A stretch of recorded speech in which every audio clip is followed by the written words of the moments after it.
कई बुरी परंपराओं में से एक दहेज की कुप्रथा पर आज एक दिल को छू देने वाली कहानी सुनेंगे या पढ़ेंगे। समाज में बहुत सी परंपराओं में से एक परंपरा प्रीति को हमेशा से ही नापसंद थी, वो थी दहेज परंपरा।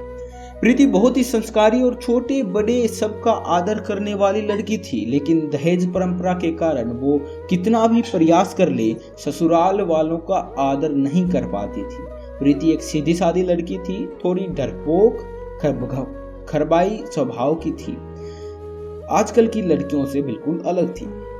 उसका मानना था कि किसी पर भी अन्याय नहीं होना चाहिए और नहीं सहना चाहिए।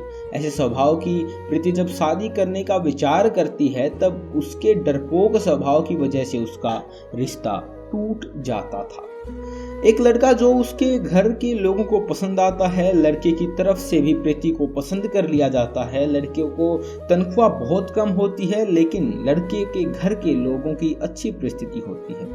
पर वो लड़के के माता पिता प्रीति के पिता से कहते हैं कि हमें घर लेने के लिए आधे पैसे आपको देने होंगे और आधे हम देते हैं। शादी के दोनों तरफ का खर्चा भी आपको करना होगा। ऐसी शर्त रखकर शादी पक्की होती है।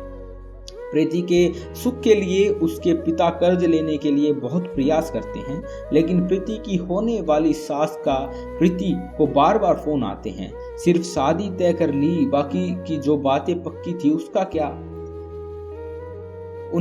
उनको दहेज हाथ में चाहिए था। प्रीति और उसके माँ बाप पापा को आश्चर्य होता था कि यह पैसे के लिए इतने पीछे क्यों लगे हैं। तभी उसके पिताजी को शक हुआ और पूछताछ करने पर उनको समझ में आते हैं लड़के के माँ पिता के घर की हालत कुछ ठीक नहीं है।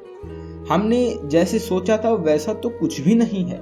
लड़के वालों ने जो बायोडाटा बनवाया था वो झूठा था। लड़की की तनख्वाह है ही नहीं। लड़के के पिता जैसे तैसे काम करके घर का खर्च चलाता था। ये सब मालूम होने पर क्या करूं ये उनको समझ में नहीं आ रहा था, क्योंकि शादी तोड़ी नहीं जा सकती, सगाई हो चुकी थी। अब शादी तोड़ दे तो समाज में बदनामी होगी और फिर से लड़की की शादी नहीं होगी।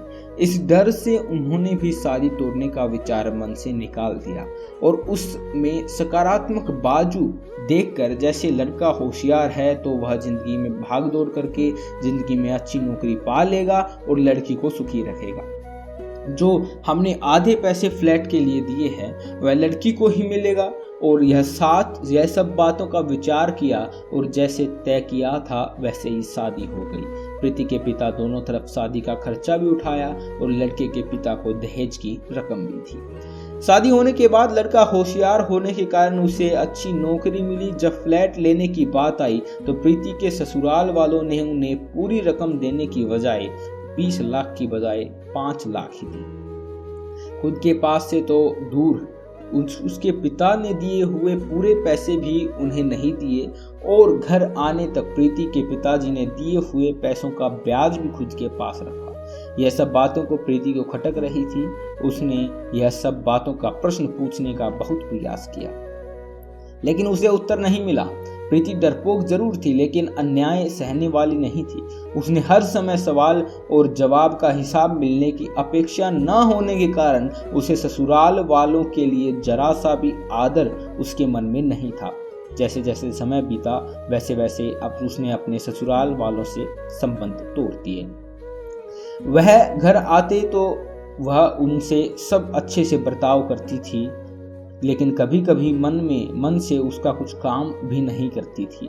और वह जब गांव में रहते तब कुछ भी होता था तो वह पूछना तक जरूरी नहीं समझती थी, पर उसके ससुराल वालों को इसका कोई फर्क नहीं पड़ता था। जैसे जैसे समय बीतता गया वैसे उनमें बातचीत और अपनापन रहा ही नहीं। रिश्तों में दूरियां आने लगी। सच में दहेज के कारण रिश्ते टूटते हैं तो दहेज लेना कहाँ तक सही है। हालात तुम्हारे खराब हैं, इसलिए लड़की वाले से पैसे लेकर कहाँ तक अच्छी बात है जीवन यापन करना। लड़की के माँ बाप भी उसे सिखाते हैं, बड़ा करते हैं और लड़की दूसरों के घर जाकर उनके घर में जिंदगी भर मेहनत करती है। उसके माँ बाप की उसके कोई भी अपेक्षा नहीं होती। ऐसे सभी विचार प्रीति के मन में हमेशा घर कर जाते थे। मिलते हैं अगली वीडियो में, तब तक के लिए सुखी रहिए, संपन्न रहिए। है।